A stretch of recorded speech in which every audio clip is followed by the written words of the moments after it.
Chapter 18। फिर फंसी नायरू। नायरू hospital से अपने घर आ सीधे अपने रूम में चली जाती है और जल्दी से जाकर बाथरूम में शावर खोल उसके नीचे खड़ी हो जाती है। आज जो कुछ भी उसने देखा था उसके लिए भुलाना मुश्किल था। उसे बार बार अरी की गुस्से से लाल होती हुई आंखें ही दिख रही थी। नायरू अपनी आंखें झट से खोल लेती है। हे देवी मैया, आप ऐसा हमारे साथ ही क्यों करते हो? जब आपको पता था वो कितने गुस्से वाला है तो मुझसे मिलवाया ही क्यों? और मिलवाया तो मिलवाया, मेरा उससे पंगा क्यों करवा दिया? बाप रे, इतना खतरनाक गुस्सा! ऐसा रूप तो मैंने आज तक ज़िंदगी में किसी का नहीं देखा। नायरू, अब ऑफिस में तू दूर ही रहेगी उससे। पता चला कहीं गुस्से में तुझे भगवान को प्यारा ना कर दे। अभी तो मैं 20 की भी नहीं हुई। मेरे होने वाले पति और बच्चे का क्या होगा? नहीं नहीं, ऐसे नहीं। मैंने कम पंगे नहीं ले रखे उनसे। अब मैं सिर्फ अपना काम करूँगी, उनसे दूर रहूँगी।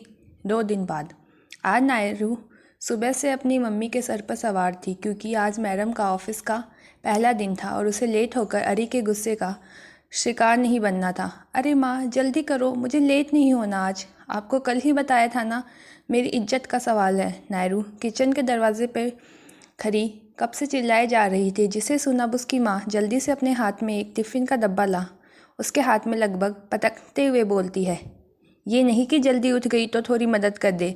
मदद तो छोड़ो, शांति से काम भी नहीं करने दिया। और ये क्या दरवाजे पे खड़ी हो सब्जी बेचने वालों की तरह चिल्लाई जा रही है? नायरू अपनी माँ की बात सुन मुंह बनाने लगती है। क्या माँ, ये नहीं कि बेटी का आज पहला दिन है ऑफिस का तो उसे अच्छे से खिला पिला के विदा करे? हे देवी मैया, क्या आपको यही मिली थी मेरे पापा के लिए? हाँ हाँ, अभी 4 आलू के पराठे तो कोई भूत खा के गया है ना। और अगर तेरे पापा को कोई और मिल जाती ना तो कब का भाग जाती, तुम्हारे पापा की और तेरी हरकतों की वजह से। अच्छा छोड़ो, मैं निकल रही हूँ, आधी लड़ाई आने के बाद करूँगी, ठीक है? अरे रुक, अब क्या हुआ माँ?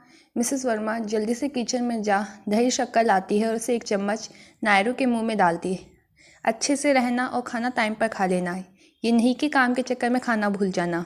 नायरू अपनी माँ की बात सुन मुस्कुरा देती है, क्योंकि लाख वो दोनों दिन भर झगड़ते रहे पर वो माँ के बेहद गरीब थी और उसके लिए उसकी माँ एक सहेली जैसी थी जिसे वो सबसे ज़्यादा प्यार करती थी। और उसकी माँ भी चाहे कितनी भी सख्त मिजाज रखे, उससे प्यार बहुत ज़्यादा ही करती थी। नायरू घर से निकल जैसे ही बाहर जाती है उसे सामने पीहू ब्लैक ऑफिस ड्रेस में बिल्कुल टिप टॉप खड़ी मिलती है। नायरू तो पहले उसे देख शॉक्ड रह जाती है, क्योंकि पीहू आज रोज़ के मुकाबले एकदम अलग लग रही थी। वह भी एक कॉन्फिडेंट बिजनेस वूमैन लग रही थी। उसे देख कोई नहीं बोल सकता कि वही पागल सी पीहू है जो उन लोगों के साथ खुराफात ही करती रहती है। वाह वाह, क्या बात है! लगता है आज हमारी पीहू मैडम किसी को ऑफिस में मारने का इरादा रखती है। ना बाबा ना, मुझे भरी जवानी में जेल जाने का कोई शौक़ नहीं है। वो तो आज पहला दिन है ना, इसलिए ताकि सब मुझे एक जिम्मेदार लड़की समझे, इसलिए सारा तामझाम किया है। चल अब तू, वरना पता चला ऑफिस के पहले दिन ही दांत सुनने को मिल जाए। नायरू और पीहू जल्दी से स्कूटी पर बैठ ऑफिस के लिए निकल जाती हैं। ऑफिस के अंदर साक्षी कब से अपनी दोनों सहेलियों का इंतज़ार किए जा रही थी। वो हर एक मिनट बाद मेन दरवाजे की ओर देखती। अभी वो फिर यही देखने वाली के लिए अपनी नज़र उठाती ही है कि उसे सामने से आती हुई नायरू और पीहू दिख जाती है, जिन्हें देख उसके चेहरे पर एक लंबी सी मुस्कान आ जाती है। पीहू और नायरू भी साक्षी को देख उसकी तरफ चली जाती हैं। क्या हुआ? क्या तुम्हारा भाई आ गया? अरे नहीं, अभी तक तो नहीं। अच्छा हुआ तुम लोग उसके आने से पहले आ गए, अगर देर हो जाती तो पक्का उनसे दांत सुनने को मिलती।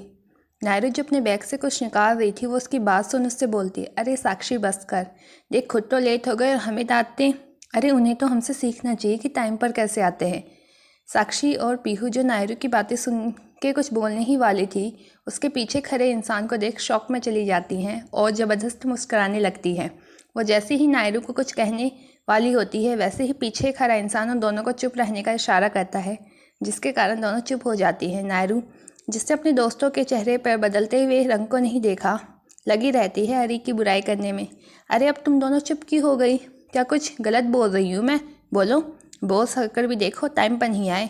अगर अभी हम लेट हो जाते ना तो हमारी लंका लगाने में देर नहीं करते। बाय गॉड, सच्ची बता रही हूँ मैं। अरे कुछ बोलो भी, और तुम दोनों क्या तब से इस इशारे किए जा रही हो? कौन है पीछे? इतना बोल नायरू जैसे ही पीछे पलटती है, अपने सामने खड़े इंसान को देख उसकी बोलती बंद हो जाती है। नायरू की बोलती बंद हो गई। कमेंट में बताइए और अपनी प्यारी प्यारी रेटिंग्स भी हम लोगों के साथ शेयर ज़रूर करिए।